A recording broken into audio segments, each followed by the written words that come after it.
Google might start to worry from today.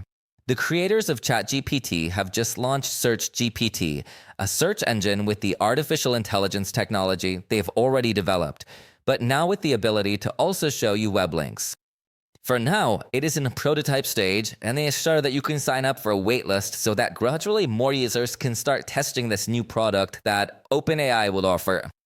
In their statement, they have published some example videos of how this search engine would work, which apparently will have a super minimalist design.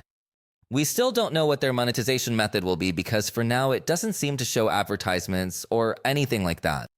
The design is extremely clean. You can ask it questions and it will give you a short answer, or you can later explore more links on the web. In fact, when giving you a short answer, you could also cite a specific source to direct you to the page from which this information was extracted. OpenAI assures that they are working hand in hand with publishers and various others who publish all this news and information on their websites. However, it is still not very clear what will happen with independent writers or publications that are just starting out, as we do not know if this technology will be able to index these pages.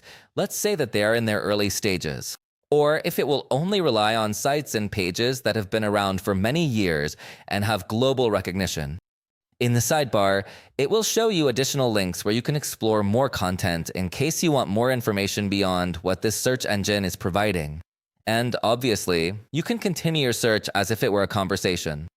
So in the example, it seems they show how user searches for a list of types of tomatoes and then just adds which of these can be planted.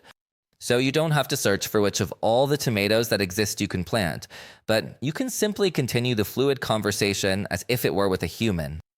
That is one of the advantages, but as I said, for now it still cannot be used by everyone. You can simply add yourself to the waitlist. If you want to join this waitlist, you simply have to go to chatgpt.com/search and you can sign up there.